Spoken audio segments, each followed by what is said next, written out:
What's going on, everybody? Welcome back to another episode of 2-6 and Pure Rage Podcast. I'm Ben, Rage Circus, your one host of 2-6 and Pure Rage, joined with my brother, Danny Huckins. What's going on, man? What's going on, everybody? Glad to be here. 2-6 and Pure Rage at it again. Well, we're running solo. The last couple episodes or whatever, we had a guest.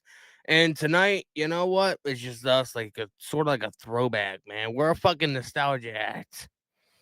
Yeah, man.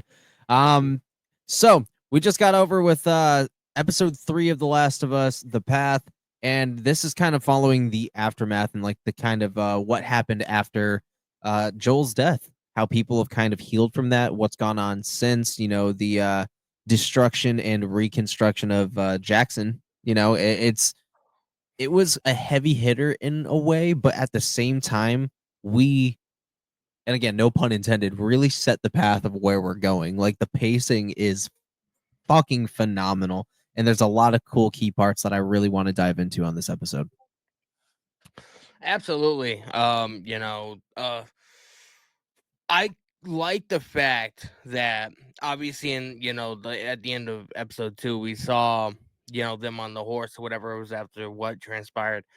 And they have Joel in sort of like a makeshift body bag, and they're still in the snowstorm or whatever, heading towards camp.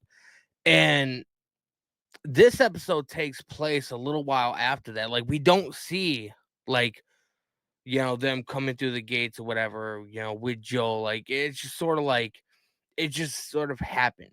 We see Tommy, he's going to this makeshift morgue that they have or whatever, and he sees his brother Joel laying there, with a sheet covered him, and he takes a walk to wash him off and get him cleaned up for his burial. And that scene was a very hard hitting scene or whatever, because like you could see it in his eyes, like like his real emotions, like why did this have to happen? You know what I mean? Like, you can definitely tell Tommy he's more hurt than he's actually conveying to everybody. Oh, yeah. So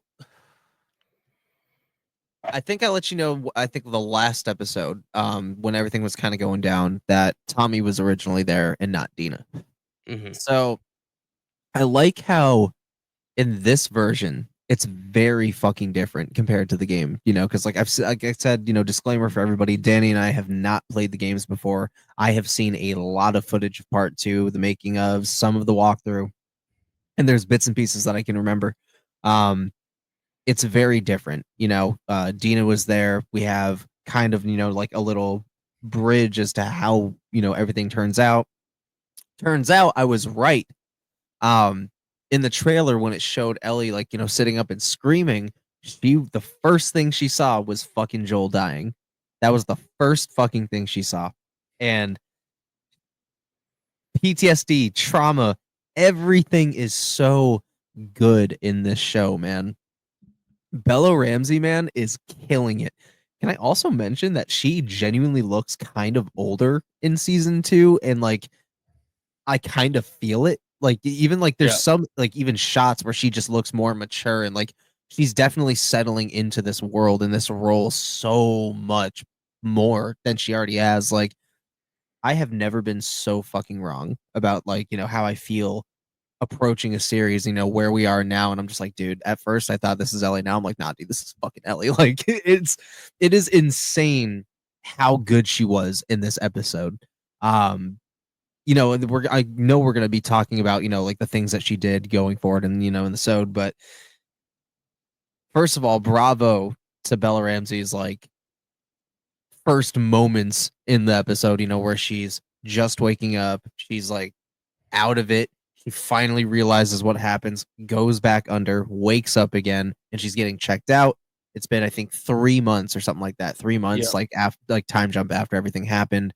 We kind of see Jackson getting rebuilt still. Everything's still kind of like fucked up, but not as fucked up, but people are still reeling in.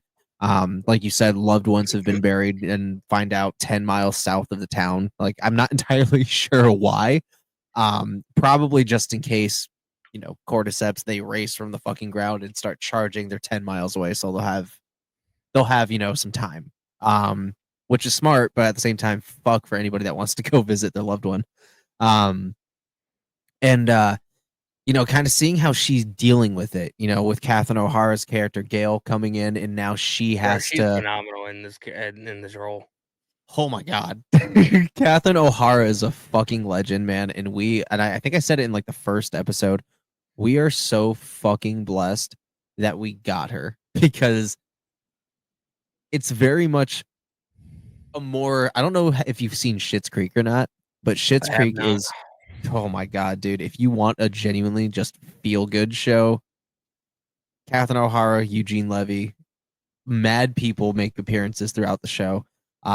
It's a really good feel good show, and I think you'll fucking love it. It's one of the first shows to ever get fucking an Emmy nominated for writing.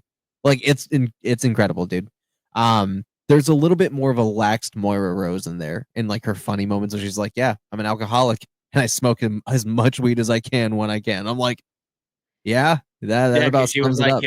Because she was like, I'm gonna need a psychiatrist next, but sadly I'm the only one here. You know what I mean?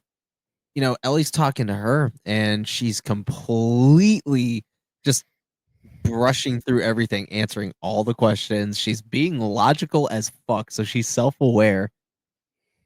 Dude, I get that we're back in civilization, like we're trying to become human again. I understand, like, you want to know how everybody's mental health is doing, but you also got to understand we're also in a different world. Like people are experiencing death every fucking day, basically. Like people are losing loved ones left and right. Like, let's cut the bullshit. No, I'm not okay, but yes, I have to be.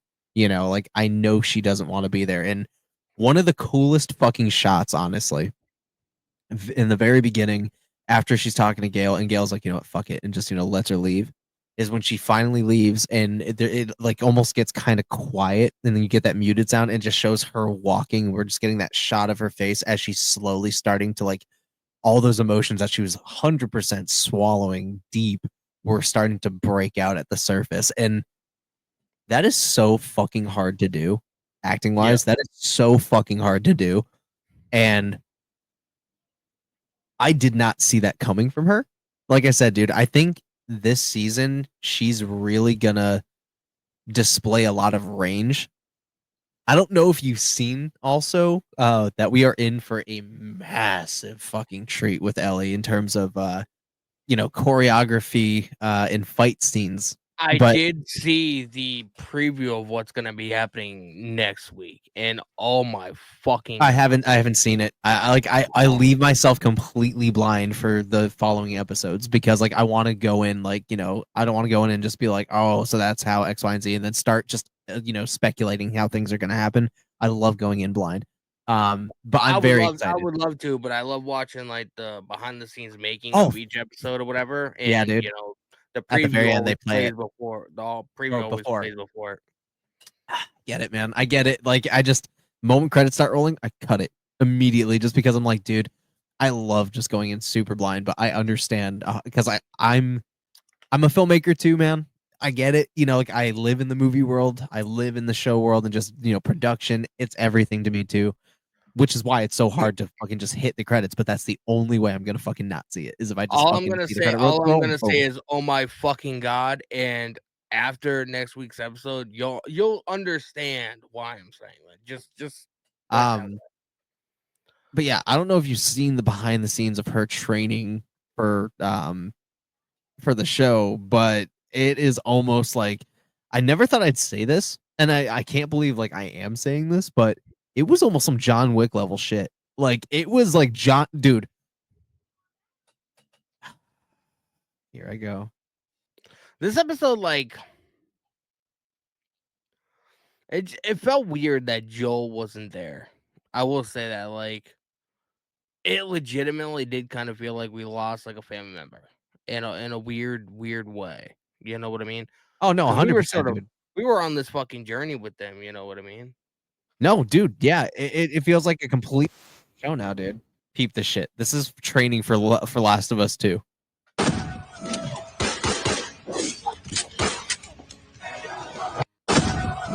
fucking center lock axis, bro. Crazy shit. I'm like, dude, I was not expecting that from her whatsoever. So we're in for a fucking treat, dude. Like, I Yep. like how we also got developments with other characters as well. We Yep. got Jesse now, who's also helping her train. Like, we got Jesse 3 months later helping her train because, you know, she wants to obviously go after Abby. Like, that has always been her intention. And this is after Dina showed up after she, you know, got home from the hospital, got released by Gail, and found her way into Joel's room. And she's finally starting to kind of let some of these emotions out. You know, she sees his jacket, she's holding it, obviously getting the aroma of, you know, what's left of him because that whole house was completely untouched from when Joel died 3 months ago. So a lot of the scent is still in there. And A she lot didn't of the even things, she didn't even live there. She yeah, lived she in the lived in the garage. garage, you know, and her old room she went into and just her bed was gone, but all the shit that she still had in there was still stuck. Um, you It's know, almost like like we being had like trapped in time, you know what I mean? exactly, and everything's like the way that Joel left it. You know, like the bathroom door was still creaked open, you know, the chair was still kind of pulled out. Like you could tell it was not the person that was occupying that space was not planning on leaving it. You know, it was he was going to push the chair in when he got back home. He was going to close the bathroom door. He was going to, you know, put everything away from the night before probably dinner or something. Like so to see it that unleft is a real hit in the fucking gut for Ellie.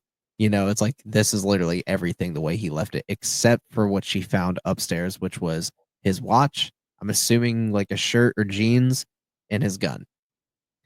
Then we I get the knock guarantee on you the that stuff door. was put there by Tommy. Either Tommy or Dina. I think it was Tommy. I think it was Tommy It had to be 100% Tommy because because when he was washing Joel's arm, you saw the watch right there.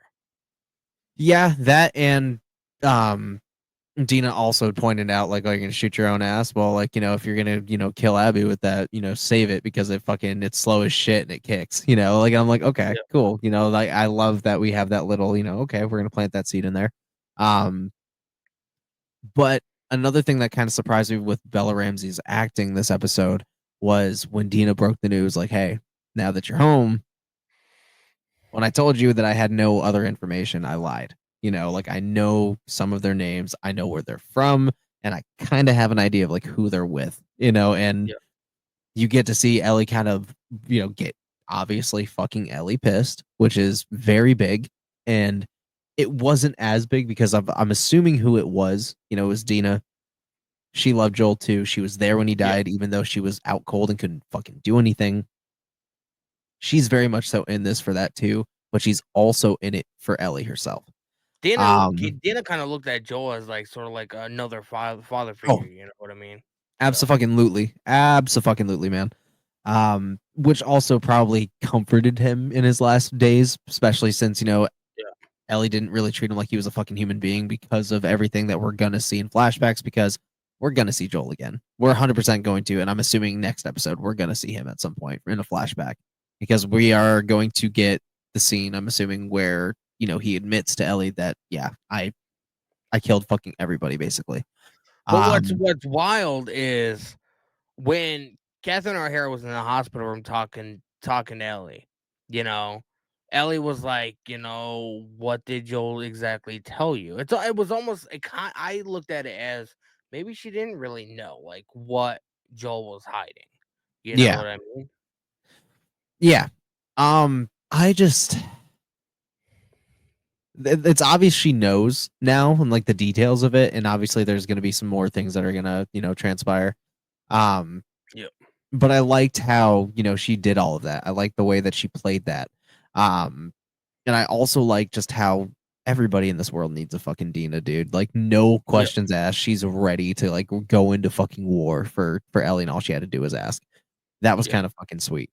It was cool seeing It's that Jesse also got some growth. He's part of the council. oh Obviously, yeah. he has some say with this meeting that's going to be happening um, to kind of decide for the fate of what's going to happen. Are we going to get justice for Joel?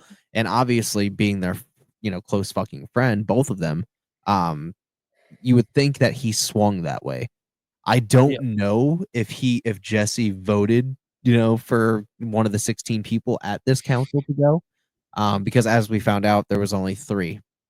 What were I you gonna feel like it was Jesse, Tommy, and one more are the ones that voted yes, and everybody else voted no. That's the way I'm looking at it. Oh, absolutely. Um, I also want to talk about Seth. I was not really expecting what went down with him. Like, I was kind of like, fuck yeah, man. Fuck yeah. Seeing him stand up for not only Ellie, for Joel, and just calling Yeah. everybody out on their fucking bullshit, which was honestly really relieving because this is something that is really cool. Like, obviously there's the common phrase actions speak louder than words. This is a dude who is genuinely fucking sorry. No, Yeah. like, not only did he spit in Ellie and fucking Dina's face with his comments, Joel fucked him up just by that one shove, dude. He's been for 3 months. He's been fucking walking in a cane. And he has like back problems now, and he's up to bat for Ellie. Like, he's like, nah, dude. They walked in our home basically, pissed in our fucking face, and we're just supposed to thank him for it. Like, I feel like that push from Joel really like brought out more of the human side, to Seth or whatever, because like in his eyes, like he didn't look at it as if he was hurting somebody. You know what I mean? Obviously, somebody his age, he should know better. But like it's like Joel, like really like got in his head, like like we're a community, we need to be standing it's like for each other. there's so many there's literally people out there, things trying to fucking kill us on the daily. We see death every fucking day, and this is what you're going to be bitching about. This is what you're mad about. And Yeah. mind you, he's the fucking brother of the main councilwoman. Like, you are fucking with the wrong one, and for something fucking stupid. Stupid. Yeah. And yes, I 100% agree with you that a switch flipped there and like everything kind of went into perspective. What the fuck is so funny? My OBS opened up. Yeah, it was really cool seeing that whole, switch just completely flip. It was really relieving to see somebody genuinely stand up and like assertively kind of take charge and be like, y'all are a bunch of fucking pussies, basically. Like, you guys are fucking, basically, he's like a bunch of fucking victims. I'm like, dude, yes. Yes, bro. Like, somebody finally addressed the big ass elephant in the room that nobody wanted to address. It's like, bro, this was gonna happen at one point or another. This was 100% gonna Yeah. happen, and you're mad now, and you're upset now that we lost so many people. We're barely standing, bro. We're fucking standing in general. Like, we're hundreds. I don't even, maybe even like 1,000 fucking clickers, bloaters, infected in general, just stormed your shit, and there is still a vast amount of people that are in this little town hall witnessing this council meeting. You can spare 16. 100%. You can spare 16. It doesn't have to be the best. It can just be 16 of some of the best and a militia. Like, you got, people don't get better by sitting in comfortable situations. Like, it. Yeah. So not only did it appall me to see that vote read and it was so poor, I was almost low key disgusted. I'm like, dude, you want to finish this because not only did, you know, the clay fucking pipe, bursting and having cordyceps alert everybody, but technically the same chick that killed fucking Joel, and I'll stand on this business, is the same bitch that also helped ruin Jackson because they all went to Jackson. Yeah. Nobody went to the fucking resort except for Joel, except for him. So, it's just yeah, dude. This episode was fucking wild. You know This what I episode kind was of wild. wish would have been brought up too? And Hmm. I feel like this is like one key point or whatever to what's like that could have changed everybody's mind is the fact that obviously Dina was with Joel. Why I don't understand why she didn't get up to speak as well and be like, Joel did not go looking for trouble. Joel saved this person. This person ended up killing him. I feel like if that would have got mentioned at the time meeting, it would have changed everybody's mind because everybody assumes like Joel just like randomly stumbled across these people. You know what I mean? Like, That's a big key point, I feel like. Yeah, Like, that you is a know? very big key point. Like, I'm honestly kind of fucking proud of you for saying something. Like, I honestly didn't even fucking think about that. Like, that is a very good key point. Um, I would Like, Dina can also remember all this information, but she can't remember that. She also said though that she was not telling anybody shit until she told Abby or until she told Ellie. And I can understand that being like, what may have done that, but also keep in mind they She have talked to no Ellie fucking before the town meeting sitting at I the know, table. but that's why nobody else knew and that's why Tommy was so fucking pissed off. And that's why maybe she didn't say anything, Yeah. is because she had just talked to fucking Ellie and then they had to have this town meeting.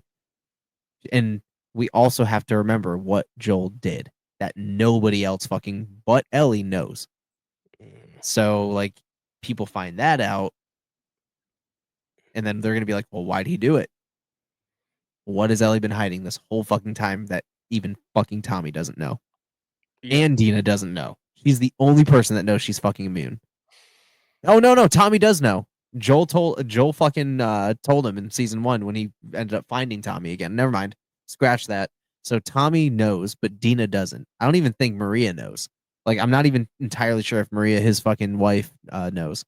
Um, but yeah, that is a very solid point to bring up, man. So kudos on you. I'm actually excited to ask Kyle that same question. Um, yeah, man. What else do we get? We got the whole plan. Obviously, Ellie, she decided to not be angry like Jesse and her were talking about when, they were going out of the punching bag. He was helping her train. The reason why she's as good as she was, doing crunches and push ups without the doctors seeing whenever they weren't looking, she was training. So Yep. she was already, ahead of the curve. She went in there with a whole script that was very level headed that a lot of people genuinely like were fuck. Even Maria was kind of impressed and they're like, okay, she came out here level headed. I Yeah. honestly thought that she was gonna crumple that shit up at some point and Because just say it remember, was like, undermined. when Ellie was training or whatever, and what's his name again? Jesse. Jesse. When Jesse was like, you know, the town is not gonna listen to angry, they're gonna listen to somebody that has their thoughts together. And that made her think like, I need, regardless if I believe in this or not, I need to do whatever I can to Yeah. make this a reality. I need to, I need to do this for Joel. Like I need to stop being selfish. And in this episode, I feel like this is like the only episode so far to where we really see that human side of Ellie because like throughout season 1 and from what we've seen in season 2 up until now, like she's been this stubborn headed, um teenager, young girl or whatever. Like she doesn't like listening to authority, she doesn't like, abiding by the rules. She's a little This is fucking the know-it-all. this is the first episode to where like we really like start to see her human side. You know what I mean? Yeah. Um, I think the years in between and obviously, everything that's happened has kind of put her there. My God, man. The warpath. The warpath. And I'm gonna say it, man. Some of the shit she do, the way that she takes care of some of these things is kind of fucked up. Like it's One kind of thing I fucked do up. want to say is, so obviously, like after each episode or whatever, I watched like the behind the scenes and I watched them Yeah. talking about the episode or whatever. Craig Mazin said that in the video game, that like the morning after the attacks or whatever, like that skimmed through very quickly because Mhm. like video games are very action packed and action Yeah. heavy or whatever. They were able to draw this one So out. a lot of what we see in this episode didn't take place in the Oh, game. I know. I know. And like we were sort of discussing last week, like, are we ever going to get an episode to where it's like loosely based on the game, but not entirely? You know what I mean? Um, I don't know if that was this so episode or. so with television and games, he did make that point that yes, in the game you had to skim through it very quickly because it was kind of very cutscene-esque, and then you had to, just go on your way. With this, they said, and honestly, this is just kind of the rule of thumb for every adaptation. When you adapt something from a video game to a show, not only do you have the power, but you have the time and space to kind of fill in those little details that are very necessary to properly drive and propel the story forward. Especially if you're deviating slightly, with people that Yep. were involved in the previous scene. So that honestly kind of is the beauty of the Last of Us television show, and why it's a Goliath as it is because those scenes, those crucial scenes, are important. I mean, for example, Bill and Frank's story never happened in the game. You heard about Frank, you never saw him. He was already gone. Bill was already fucking depressed and tormented over it, and he wasn't as old as he was in the show, and died peacefully and all that shit. That never happened. That We was the never best got a full episode. episode. That was the best episode, I feel like, by far. Exactly. So this, I understand why you would think so. But yeah, man. We got the whole plan, after, Seth got involved, Ellie gave her speech, we got the flat out no. We're not going to spare anybody. Yep. And what does Ellie do immediately after? She got home and there is fucking guns and stuff everywhere for the inevitable obvious trip she was embarking on with or without the council's blessing. Yeah. And she was originally going to go by herself, and then we hear Dina a got knock at involved. the door. Yep, Dina got involved. And it was kind of cool. Like I said, before I think we started recording, we may have already been deep into the recording.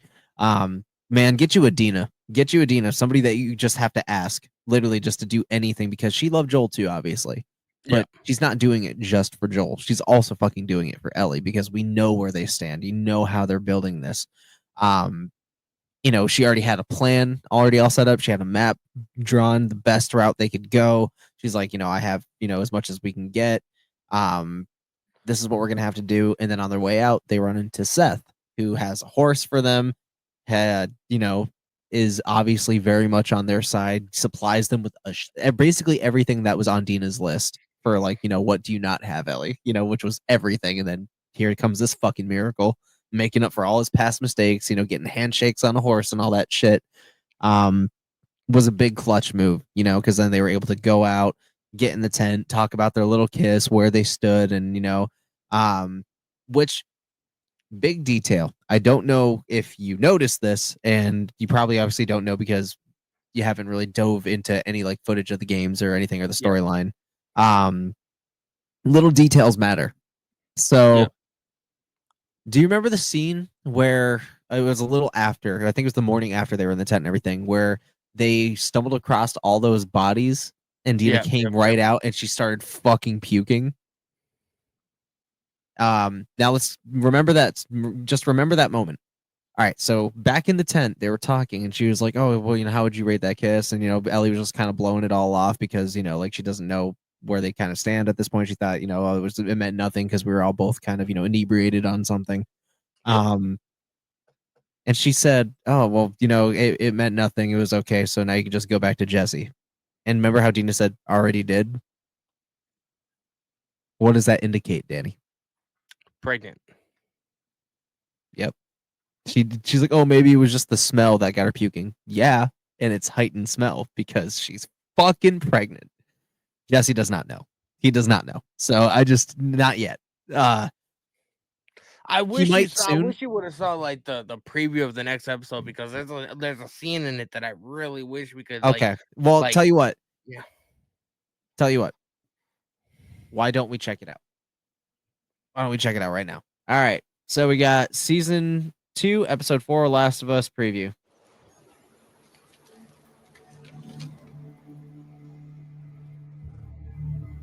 You Isaac? Jeffrey Wright's a wolf. No, he's Fedra.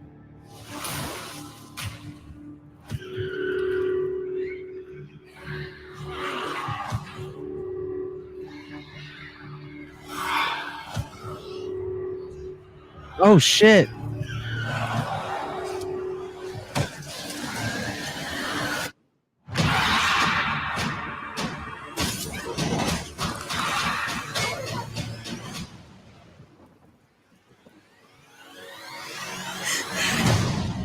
Oh shit.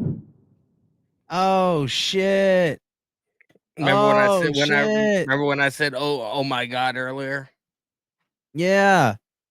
Oh shit. Oh shit. So I think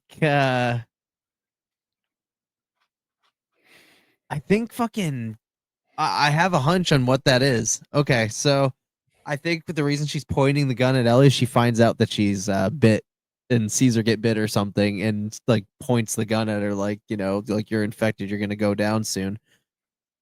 Ellie's gonna have some splaining to do when she should have just told her, because in the first episode she was quick to conceal it, so that indicated Dina clearly does not fucking know, which is gonna change everything slightly going forward, but not really. But it changes things for a little bit. It's gonna I'm change the really excited to dive dynamic into for that. their relationship for sure. Because nobody besides Joel, I think, knows about her immunity.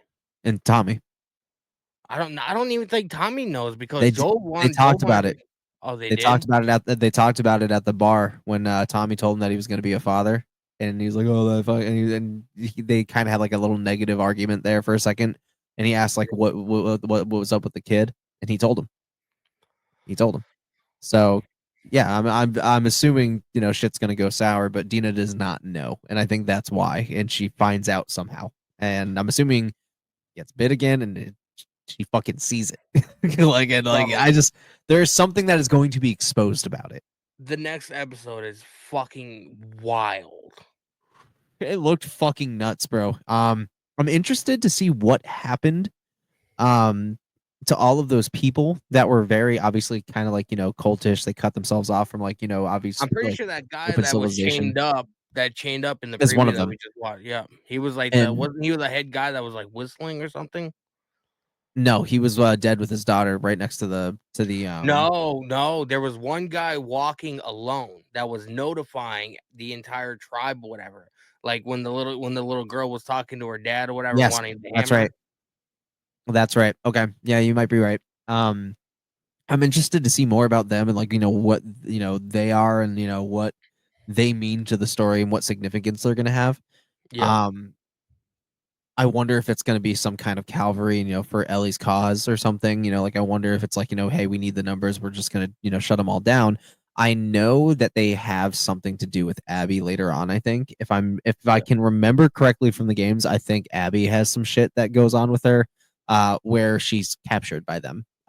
So yeah, there's I think some things that go on there. Um, I liked I really liked them, stumbling upon Joel's grave. I yeah. thought that was a Oh, that really was like sick scene. just like from a filmmaking aspect. Like that was such a Fuck, beautiful money. the camera opens up whatever and you see a sunset or whatever, and they're in like a The color brush field or corrections whatever. And fucking right. Like the color corrections fucking fire. yeah, Everything was perfect about it. Like even the emotions that Ellie was kind of almost having she was kind of being able to kind of let this weight off her shoulders. She was finally able to visit him again for the first time after everything. She was kind of able to get some fresh air, so to speak. She gave him coffee in the morning, like because that was his favorite fucking thing. He was embarrassed for what he smoked those are for it. coffee beans or whatever that she put on his grave. I feel like up until this point, like it didn't seem real to her. Like this was like real life, like this was really happening until she got to Joel's grave and was like, fuck. Like Yeah. I'm never gonna be able to see him or talk to him again. See, I wonder. I don't know, and this might be a goof, so I'm just gonna say this, just to say it. I wonder if the thing he traded for those coffee beans was his gun, because he said I was a little embarrassed of what I had to trade for it. So I wonder if it was his gun because he didn't need it anymore or something. Like he was starting to finally kind of, like he made a promise to himself after everything, because like Yeah. we didn't see him with his gun the whole time, and I think the gun that he used while he was out and about was a different one. I'm assuming that gun was given back to her, as a kind of like a thing. Um, so it was kind of nice seeing those coffee beans just getting spread onto his grave and shit, just to kind of give him that thing that he wanted so much, because coffee You was want his shit. you wanna know what else I've noticed? What? When they're at the grave, Ellie was the only one that went to Got the it. gravesite. Yeah. Dina stayed on top of the horse. I'm wondering why, like, she felt like she had a deep, like, kinda like a father-daughter relationship with Joel. Why didn't she, go with Ellie or whatever, and they could have both been each other's rock during that Because time? Dina wasn't injured at all. Like she had a little bit of like almost borderline frostbite, Yeah. but she wasn't injured at all. So she was able to go to the funeral. She was able to go to the burial. That Yeah. moment was for Ellie. She was allowing her to do her thing and give her space to be able to do that and give her like a safe place to do whatever she needed to do. And I don't think there was any like darker significance for it. I think it was just to give Ellie that moment. You know what would But be wild as fuck? what? If we find out later on in the season or whatever that Dina is really with Abby and her crew, like sort of like she got like sort of recruited or whatever. Just wild speculation or whatever. Yeah, But that is you a know, very one that would thing be a I've learned- very one thing I've learned about this show is there's a lot. It's very like character heavy. It's very like Yeah. character driven. You know, there's a lot of character development or whatever. I mean, that would add a lot to Dina and Ellie's relationship. You know what I mean? So what I'm going to say is that if they were to do that, they would be deviating heavily from the game itself and the source material.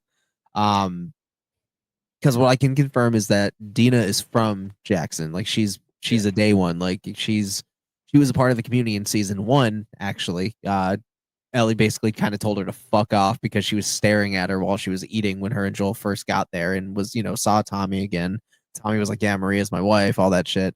She told Dina to fuck off because she was like kind of like, scoping her out and shit. So I will 100% confirm based on what I know from the games with Dina and everything that will 100% not happen. Unless they again deviated very heavily from from like the source material. I don't see them pulling a Carl Grimes. Like I really don't see them doing this in this show. I think that they are very much passionate about their universe and like, where they go and how they get there. I think how they get there might be the difference maker. But I don't think they're going to deviate heavily from the story because I think that it would ultimately corrupt it in a way. See, that's why I like the fact that I don't know anything about the games or whatever because I can have these wild speculations about what could possibly be happening. Well, Like, sure, Dina could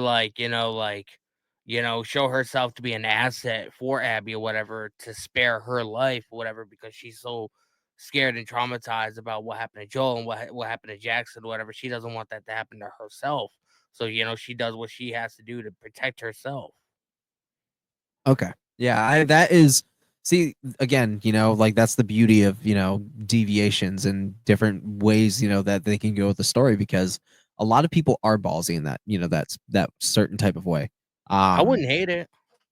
I wouldn't like it, but I also wouldn't hate it because look, I've seen it play out in the game, like from the footage I've seen, like I've seen the way that it plays out. I'm always, open to different interpretations of things. Like I'm very open because I'm like, yeah, I already see this before. If I wanted it exactly the same way, I would have just played the fucking game. I get that point of view, but if they were to do a deviation, I'd want it to serve the story justice. I'd want to be able to get to the same outcome. And if you're able to do that in the journey of that story, then by all means, like I'll bite. And if you're able to fucking hit the landing, then dude, I'll give you the credit that's due. But I don't think for the sake of how big the show is and how people receive it, and also what the fuck they just did by killing Joel off the last episode, I don't think they're gonna do that. But very viable to think so, man. Like that is completely justifiable. They could have, like we were talking about, like just like with episode 3 or whatever, like we found out more about these characters, whatever, that you only hear about in the game, you don't necessarily see. They could easily write an episode that has this whole thing going on or whatever. That's definitely a deviation away from the games, but it still serves the same purpose. Yeah. So I mean, I don't know. I Just know, man. wildly speculating. So after like they left from the grave and everything, they end up, in Washington. They end up in Seattle, like 9 miles like out of it or something like that. And there's nobody shooting at them. It's really fucking quiet, and they're wondering why because they're like, are they really that small? There's so many questions that are in the air. Like, is it a super small fucking group that's just hiding somewhere in Seattle, or is it a very well organized group that's in Seattle? Comes to find out, it is a force of people. Yeah, fucking tanks. And one thing I've noticed Oh my God. when Ellie and Dina are on the horse, right, and they're like backtracking or whatever to like go away from like the broken bridge, There was one scene, a very small detail. I don't know if you've noticed this. They're walking away, and the camera just has a still shot in like the city. There's one part of the city to where these birds are just flocking and flying away. That usually means that there's some kind of presence there. Fuck. Okay. You brought your game face. I see you. I didn't even notice that. Wow. One, I thought the production, like a post-apocalyptic Seattle, was fucking bonkers, man. The shit was super fucking cool. Phenomenal. I think it's kind of cool that Manny was posted up in the Space Needle. I thought that was kind of cool, like like a little landmark of Seattle itself. Jesus, what you doing, girl? I think it's very interesting where we're going to be going forward because we only have Dina and fucking and Ellie, inside Seattle, which apparently I think it was Kyle from Mike Rowe that was telling me that if you know Seattle, like it's bad fucking news. Like it's really bad fucking news. So I think Seattle's going to be a very dangerous place. Jeffrey Wright's character. Yeah, Jeffrey Wright. He's in this next episode. He is actually, I think, playing his same character from the game too, apparently. I don't know much about his character, what to expect.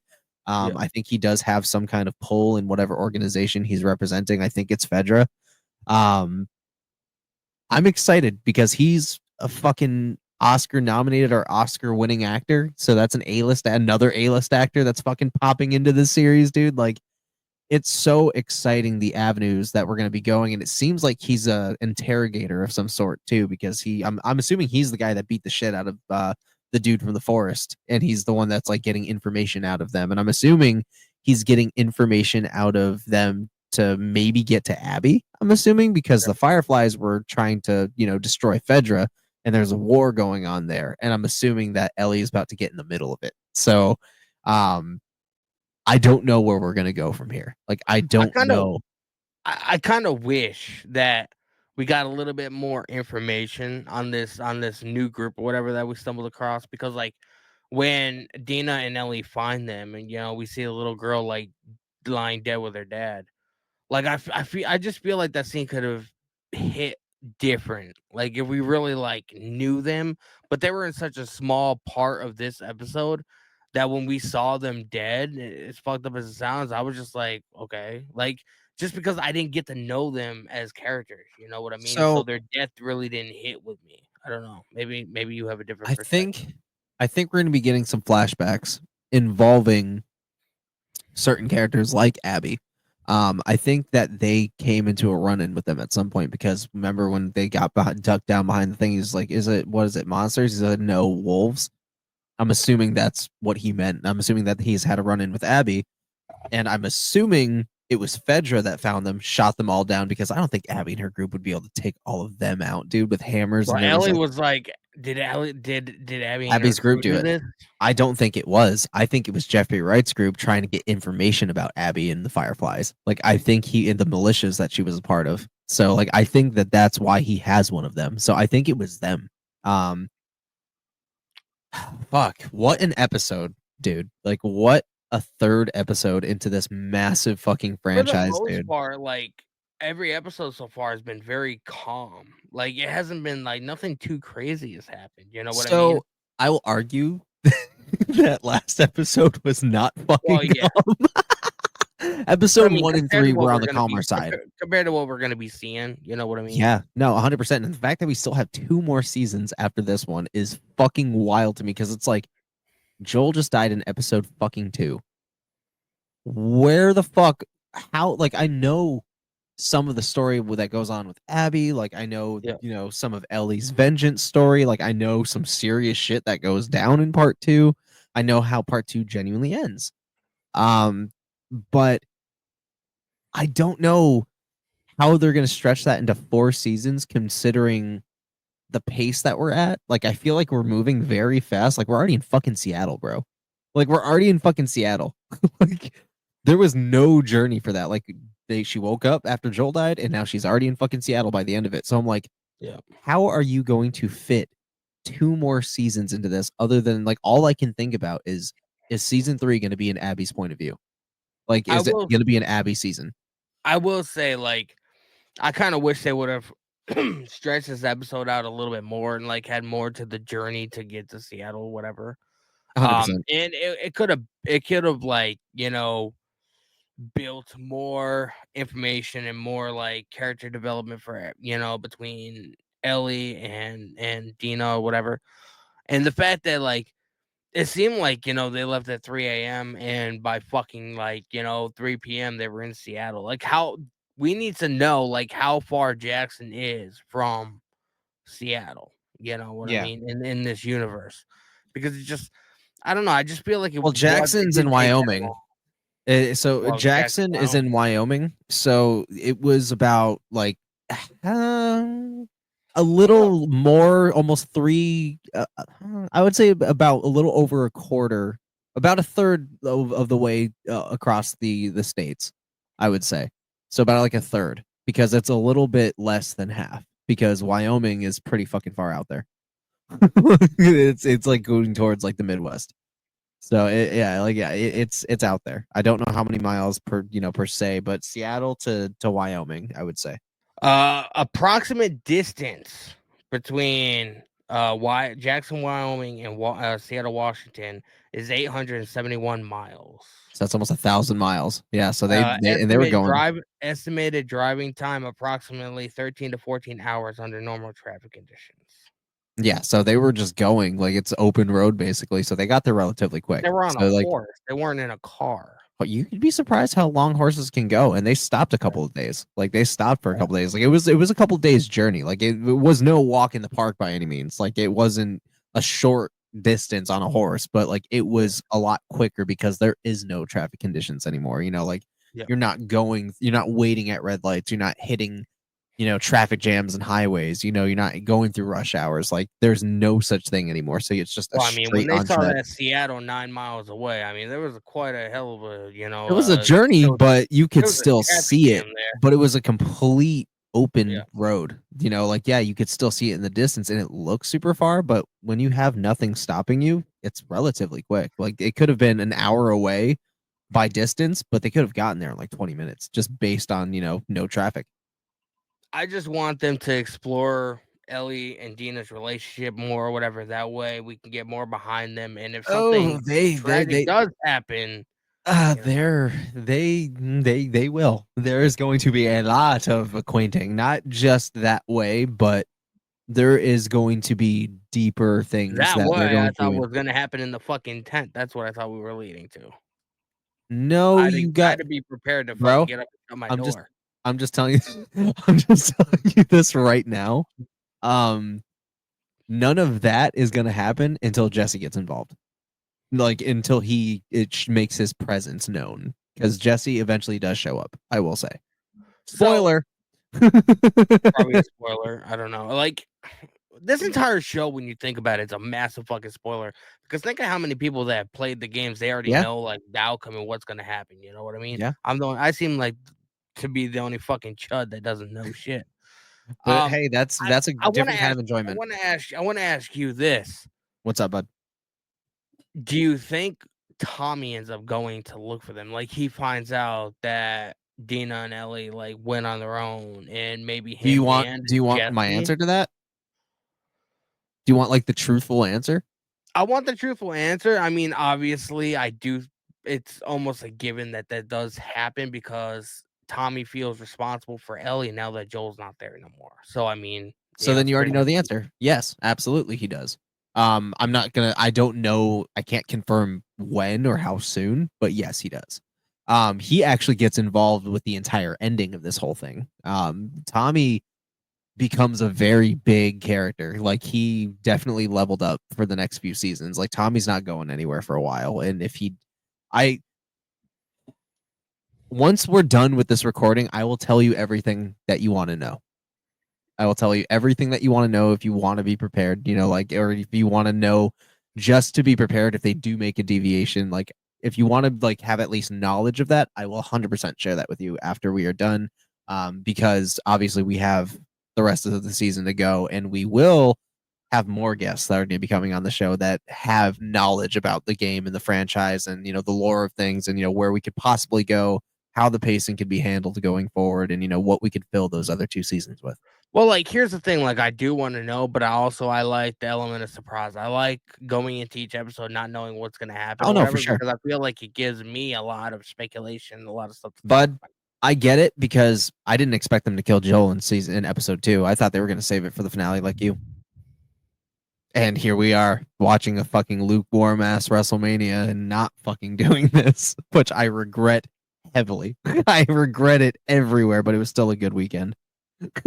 Still a good weekend regardless. This show satisfies me, man. Like, everybody that asks, I always say, like, I was watching a bunch of YouTube live streams last night or whatever, and like whenever the topic for Last of Us comes up, I'm like, it's literally the best TV. It's the best TV show I've ever seen, but since Breaking Bad. Breaking Bad is still probably number 1, but number 2 is definitely The Last of Us. I'm gonna be starting Breaking Bad soon, but if you do it on stream, I will be watching that shit with you. I fucking love that show. It's so good. And if you need any information, I can be the. I likely will not be watching it on stream because that's one of the shows that me and Ash wanted to watch. Oh, but I will update you with everything as I go. The show's so fucking good, bro. I will say that where I agree that this show is probably by far the best adaptation that there is, in a near perfect fucking show, honestly, that there is. But until you see it, do not count Penguin out. Do not. Because Penguin is a near fucking perfect show. Like, it is fucking hilarious. It is dark as fuck. The universe that Matt Reeves created for this, like, this made me want Penguin as a main character. Like, why the fuck did he get such a small role in the Batman? When you see the Penguin dude, you'll have another near perfect show on your hands. And it's also one of the most prolific Batman villains there is. But the thing is, you forget it's a Batman villain until you start hearing names. It honestly, and it's funny that I'm going to say this too, it reminds me of a very dark version of The Sopranos. But it's I've never seen phenomenal. The Sopranos. Just watch it. I will say this 100%. It is fucking phenomenal. I feel like if I watched The Penguin for the first time and having that be my first experience, like, on your Twitch stream, I feel like that makes really great content. Just saying. Oh, I'm gonna be starting Penguin for Film Friday, not Film Friday, TV Tuesday soon. But we'll get into that here in a second. If you do, let me know, and on those episodes, lock in. I will be the fucking guest on your stream, and we'll watch it together. Bet. That sounds good to me, man. But in terms of Last of Us episode 3, is there anything else you want to cover before we close this episode of the podcast off? Episode was great, very slow, seeing the human side of Ellie, and like her dealing with, even more trauma in her life or whatever. It's gonna get more hectic from here, and I love, like, we're seeing like the relationship between all these different characters or whatever. Yeah. And especially the relationship between Dina and Ellie, now Mhm. Dina is the only one that Ellie can really trust, because she's without hesitation, like, she was like, pack your bags, we're leaving at 3 a.m. You know what I mean? Now they're in Seattle. Shit's about to pop off, and I'm really I kind of wish we got a fucking early screener, because I wish we could watch episode 4 right fucking now. Yeah, dude, I'd be all over it, especially with how it's gonna pick up. But like you said, man, solid fucking episode all around. I'm really excited for episode 4, especially, seeing what we saw, and, the fact that we're going to have guests rolling in next week is going to be fucking great, man. And I'm really, really, really excited to talk about that and dive into it when it does come around. But guys, thank you so much for joining me and Danny on another episode of Two Sticks and Pure Rage, The Last of Us Season 2 talk show special. We're doing this every week for the episodes. Every episode's going to be out on Mondays Eastern time, 12 p.m. Noon. It's a really, really good time. We get to sit down and we get to talk about one of the greatest shows and honestly universes in pop culture that we have today. And make sure that you guys follow us on all of our social medias and different YouTube channels and Twitches down below. All of the links will be down there. Danny, thank you so much for co-hosting with the most, man. It's been fucking great. No problem, man. And by the way, congratulations on 10K fucking subscribers. Boom. Mind blown, bro. I appreciate that so much, brother. Well, guys, thank you so much again. Be safe, stay safe, all that good jazz, and we'll see you guys next week for episode 4. Take it easy, y'all.